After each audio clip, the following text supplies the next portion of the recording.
teman-teman, perkenalkan nama saya Miranisa Ulhak dari kelas C2 Akuntansi dengan nomor pokok mahasiswa 10220057.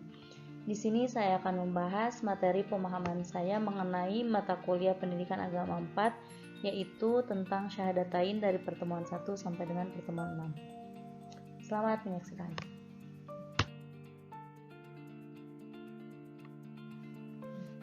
Materi yang pertama yaitu Syahadatain. Kata syahadatain merupakan masdar dari kata syahida wajan fa'ala yaf'ulu fa'alatan, artinya yaitu pekerjaan. Syahida artinya menyaksikan, syahadatain artinya persaksian atau transaksi. Dalam bahasa Arab, setiap kata atau kalimat kerja biasanya mengandung dua makna, yaitu makna mustarak dan makna muradif. Mustarak artinya suatu kata mengandung makna mustarak dan muradif. Dalam Al-Quran, kata syahidah mempunyai arti yang berbeda-beda, tergantung pada kalimat yang mengikutinya. Misalnya yaitu menyaksikan, menghadiri, menyatakan, mengakui, mengikuti, dan mengetahui. Makna muradif yaitu beberapa lafaz yang menunjukkan arti di dalam Al-Quran. Kalimat syahidah mempunyai persamaan kata atau muradif, antara lain proklamasi atau pernyataan, sumpah, pengakuan, dan ikrar. Makna syar'i syahadatain artinya perjanjian atau sumpah setia. Dalam sosiologi disebut kontrak sosial. Secara syar'i syahadatain memiliki makna, yaitu ikatan, akidah, dan perjanjian.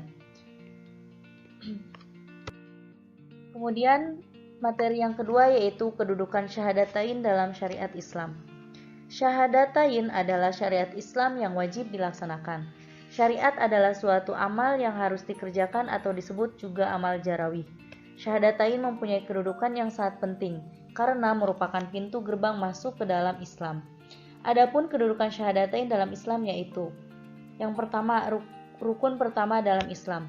Kedudukan syahadatain merupakan rukun pertama dalam Islam. Dalam pembentukan masyarakat muslim, keberhasilan melaksanakan syahadatain berarti mempermudah pelaksanaan syariat selanjutnya. Kemudian perwujudan al-wala dan al-baro. Aplikasi al-wala dan al-baro dalam kehidupan bermasyarakat akan menyebabkan masyarakat terbagi menjadi dua kelompok. Kedua kelompok tersebut akan saling memasuki karena al-walanya berbeda. Selanjutnya yaitu tujuan akhir proses dakwah. Dakwah adalah suatu usaha untuk mengajak manusia ke dalam alam serta mengeluarkan manusia dari kegelapan kepada cahaya. Kemudian akar atau pohon Islam. Orang-orang beriman kepada Allah dan melaksanakan syahadatain adalah seperti suatu pohon yang memiliki akar yang kuat yang dapat mewujudkan pohon yang kuat dan rindang atau sempurna. Kemudian pondasi atau bangunan Islam. Apabila Islam dibangun, berarti Islam merupakan suatu bangunan. Maka tegaknya Islam perlu memiliki beberapa persyaratan tertentu, layaknya suatu bangunan agar dapat berdiri dengan kokoh. Makna bangunan yang pertama yaitu bangunan fisik. Bangunan fisik yaitu suatu bangunan yang terdiri dari pondasi atau dasar atau landasan, tiang atau dinding, dan atap atau naungan. Syahadatain sebagai tiang, sholat sebagai tiang atau dinding, dan zakat sebagai atap. Haji dan saum merupakan bagian untuk menyempurnakan bangunan Islam. Yang kedua yaitu bangunan masyarakat. Apabila al-Islam dilibatkan bangunan kehidupan masyarakat, maka rukun-rukunnya merupakan suatu proses pembentukan masyarakat Islam. Syahadatain atau ikatan atau komitmen yaitu aqimus sholah atau pembentukan kehidupan, al-zakat distribusi dana, haji yaitu simbol kemenangan Islam, dan saum yaitu evaluasi diri atau penyegaran jiwa. Kemudian yang ketiga yaitu bangunan sistem nilai. Syahadatain berfungsi sebagai landasan, pengingat, penguat, dan batasan. Sholat yaitu tiang agama. Zakat berfungsi agar sistem Islam dan kehidupan masyarakat Islam terjalan dan berkembang. Haji merupakan akhir dari proses kesempurnaan pelaksanaan syariat Islam. Dan saum yaitu proses pembentukan jiwa atau kolbu dan fisik sebagai muslim. Kemudian, penjaga hati atau good spot.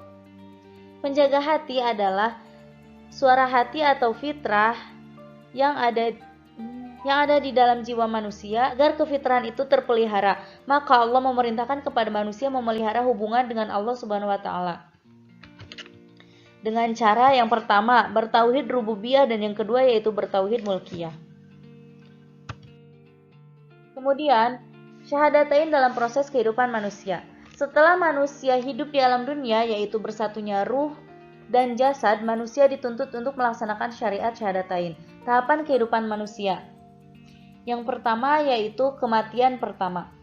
Disebut kematian karena ruh dan jasad belum bersatu. Jasad dalam bentuk janin, sedangkan ruh masih di dalam arwah. Artinya jasad dan ruh masih terpisah proses pembentukan jasad. Yang pertama yaitu tahapan nutfah, yaitu setelah janin manusia dibuahi oleh sel sperma berproses menjadi mudghah, diperlukan waktu kurang lebih 40 hari. Yang kedua yaitu tahap alaqah, yaitu berupa gumpalan darah berproses menjadi gumpalan daging, diperlukan waktu kurang lebih 40 hari. Dan yang ketiga yaitu tahapan mudghah. Gumpalan daging telah berupa jaringan anggota tubuh setelah 40 hari. Sempurnalah anggota tubuh manusia termasuk denyut jantung. Saat inilah manusia dimasukkan dan dijadikan makhluk yang baru atau khalqah. Kemudian tahapan kedua yaitu kehidupan pertama. Hidup artinya ruh dan jasad telah bersatu. Kehidupan pertama dimulai ketika Allah meniupkan ke ruh ke dalam jasadnya. Pada proses kedua ini manusia mengalami dua tahapan. Yang pertama yaitu alam rahim. Semua manusia mengalami kehidupan pada tahapan ini.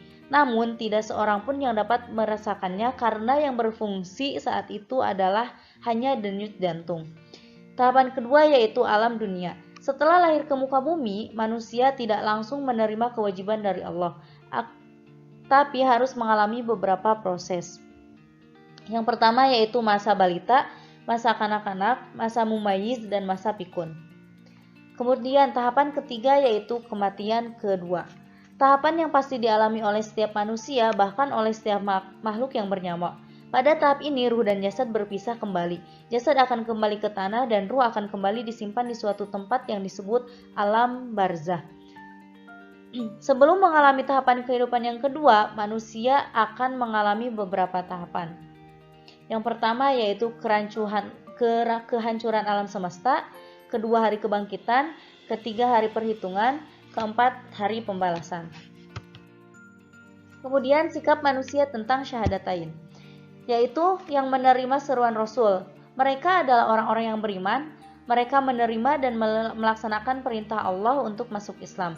Penerimaan ini dibuktikan dengan pelaksanaan syariat syahadatain. Yang kedua yaitu yang menolak seruan Rasul. Mereka adalah manusia yang ragu-ragu, sangat mencintai kehidupan duniawi dan mempertimbangkan lainnya. Alasan mereka menolak seruan Rasul adalah yang pertama, pendidikan orang tuanya, dan yang kedua yaitu pengaruh psikologisnya. Kemudian hubungan rukun iman dan Islam. Iman berasal dari kata amanah, artinya percaya atau menerima. Lawan katanya adalah kafaro, artinya menolak atau menutupi. Orang yang percaya atau menerima kebenaran disebut mukmin. Al-Islam adalah sistem kehidupan yang harus diwujudkan dalam kehidupan nyata. Perwujudan Islam diawali dari pelaksanaan syahadatain, kemudian penegakan sholat, pengelolaan zakat, pelaksanaan haji, dan pelaksanaan saum. Urutan atau tahapan ini kemudian disebut arkanul Islam atau rukun Islam. Rukun iman ada 6. Yang pertama iman kepada Allah, meliputi iman kepada zat Allah, iman kepada asma wa sifat Allah, iman kepada af'al Allah. Yang kedua yaitu iman kepada malaikat-malaikat Allah. Yang ketiga yaitu iman kepada kitab-kitab Allah. Yang keempat iman kepada hari akhir, dan yang kelima yaitu iman kepada qada dan qadar atau kepada takdir Allah. Kemudian rukun Islam ada 5. Yang pertama syahadatain, kedua sholat, 3 zakat, 4 saum, dan 5 haji. Hubungan rukun iman dan Islam. Yang pertama, iman sebagai akar, diartikan sebagai pondasi untuk terlaksananya pelaksanaan syariat Islam. Syarat inilah yang menghubungkan antara rukun iman dan rukun Islam. Yang kedua yaitu Islam sebagai batang. Al-Islam akan tumbuh dan berkembang apabila wilayah yang dapat direalisasikan di wilayahnya hukum yang dikuasai oleh umat Islam dan bukan dikuasai oleh kafirin musyrik. Dan yang ketiga yaitu ihsan sebagai buah. Ihsan artinya kebaikan. Apabila syariat Islam dilaksanakan secara sempurna, maka akan menghasilkan ihsan yang menjadi rahmat bagi sekian alam. Kemudian fungsi dari syahadatain. Fungsi syahadatain yang dimaksud dalam risalah ini adalah kegunaan atau pengaruh pelaksanaan syahadatain terhadap kehidupan seseorang atau individual maupun terhadap kehidupan masyarakat atau sosial. Yang pertama, fungsi individual. Secara perorangan, pelaksanaan syariat syahadatain berfungsi sebagai berikut. Yang pertama, membebaskan dosa dan malu. Dan yang kedua, membebaskan diri dari segala bentuk penjajahan dan kebebasan. Kedua, fungsi sosial. Fungsi sosial syariat syahadatain dalam masyarakat muslim yaitu sebagai transaksi sosial antara individu dengan institusi masyarakat muslim. Transaksi sosial ini menimbulkan ikatan sosial dan interaksi sosial dalam masyarakat muslim. Yang ketiga, fungsi sosial muslim. Tujuan yang ingin dicapai oleh masyarakat muslim adalah terwujudnya khilafah sehingga syariat Islam dapat berjalan sempurna melalui tahapan dakwah. Syahadat terhadap seorang mukmin. Gerbang utama untuk memasuki wilayah keislaman artinya orang yang telah masuk Islam dengan mengucap 2 kalimat syahadat berarti ia telah berada dalam wilayah keislaman. Rukun Islam pertama. Syahadat menjadi dasar atau hukum pertama dari 4 rukun yang lainnya. Maka yang wajib berat ditegakkan dan dilaksanakan yang pertama adalah syahadat. Kemudian landasan kehidupan seorang muslim. Secara operasional, syahadatain merupakan dasar atau landasan kehidupan seseorang muslim bersama umat Islam seluruhnya. Syahadatain melambangkan jiwa totalitas Islam. Kemudian pemisah, pemutus antara muslim dan kafir, artinya hijrahnya seorang dari alam jahiliyah menuju alam yang islami. Kemudian pengikat dan pemersatu seorang hamba dengan hamba lain berada dalam satu persepsi yang sama, yaitu cita-cita dan perjalanan. Kemudian reformasi kehidupan seorang hamba, dan yang terakhir yaitu proklamasi atau deklarasi seorang hamba. Kemudian hakikat syahadatain terbagi menjadi 2. Yang pertama yaitu syahadah uluhiyah. Syahadah uluhiyah disebut juga syahadah ubudiyah atau syahadah tauhidullah. Syahadah uluhiyah adalah pengakuan keilahan Allah dan menafikan semua ilah selain Allah. Syahadah ubudiyah adalah pengakuan seseorang bahwa hanya Allah saja yang berhak diibadahi, dicintai, ditakuti, diminta pertolongan, diharapkan ridhonya, serta hanya kepadanya bertawakal. Syahadah tauhidullah yaitu pengakuan tentang keesaan Allah. Lafal syahadah uluhiyah terdiri dari 2. Yang pertama asyhadu, yang kedua thayyibah. Kemudian hakikat kalimat la ilaha illallah. Yang pertama la ma'buda illallah, yaitu tidak ada yang disembah selain Allah. Yang kedua la maujuda illallah, yaitu izin dan takdir Allah.